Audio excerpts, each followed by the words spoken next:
Hello, my lovies. This is another episode of Messy Nation. Today, we have the case of Velvet Marquez writes a letter. Let's check it out. Let's start it off with, she says, I worked very hard to get myself where I am now. Just because it looked like I have major setbacks doesn't mean that it was working for my best interests. What do you mean by it looked like you had major setbacks? You had a major setback. You are the one who went back. You was already out. You set yourself back. So just because it looked like, no, it didn't look like. It is what it is, girlfriend. You went back and you set yourself back. Doesn't mean that it was working for my best interest. Well, that's not on us. That's on you. You the one got hoovered back in. You the one believed all them lies and thought that you was going to be the queen bee. You was interested in seeing what type of queendom you was going to have over there, and you was going to be the only queen. Okay, let's go to the next paragraph. I am a firm believer that if I get myself into something, I can get myself out.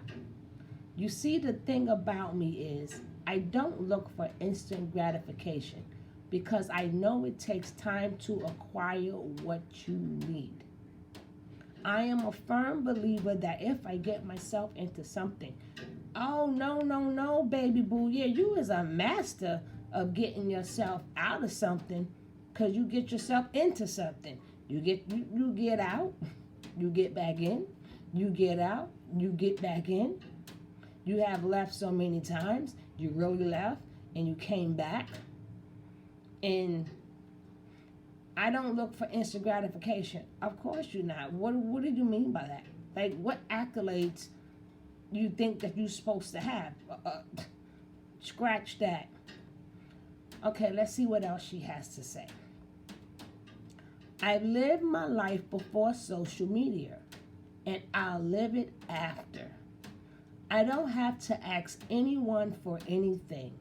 There are people who genuinely want to help me no matter what I've been through, and you are greatly appreciated. What she is saying there is that I really can't stay off of social media. I have to see what bridges that I haven't burnt. So she's not asking for help, but in all reality, she's asking for help. Just by writing this letter, she's asking for help. But she wants to see who's still down with her, who feels sorry for her, and who can send her donations. That's the point of her saying that I don't have to ask anyone for anything. Then she comes back with, there are people who genuinely want to help me no matter what. Well, honey, good luck to them. And that's why she put the word greatly appreciated. If it's greatly appreciated, that means she's talking to people who want to donate. Because if it was people in her family, then why would you write a letter to the public? Your family would just help you and you go about your merry way. There's no need to say that. So when she says people, she's trying to say she's still getting a little donations. People feel a little sorry for her.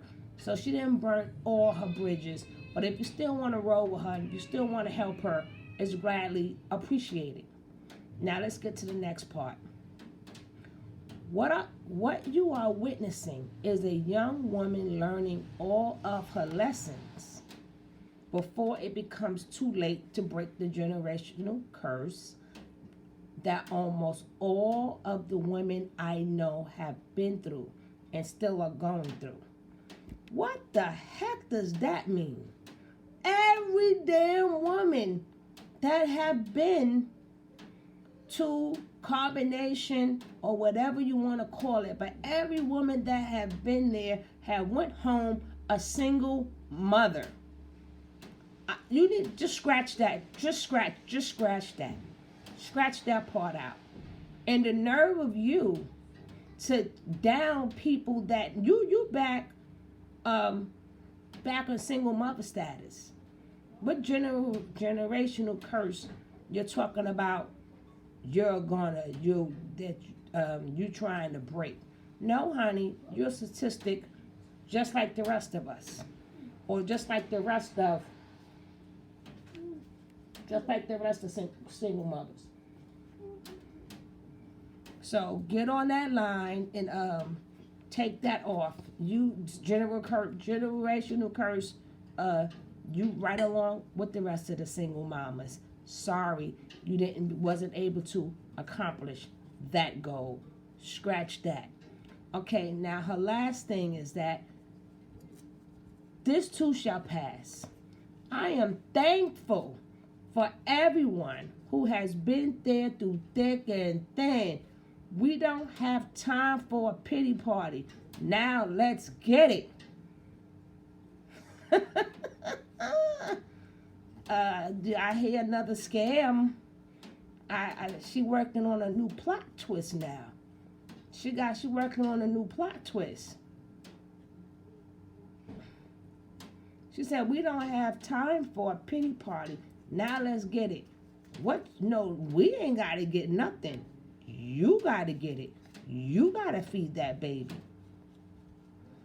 She said through thick and thin. Like I said, if she was talking to her family members who's supposed to be there for her, there's no need to make it public. So she's making this public for a reason. So no, if she's supposed to be staying off of social media, she's not able to do that. All she knows is how to get donations. So now she has to win people back.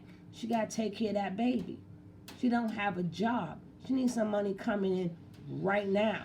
So this is her introduction letter to getting new followers.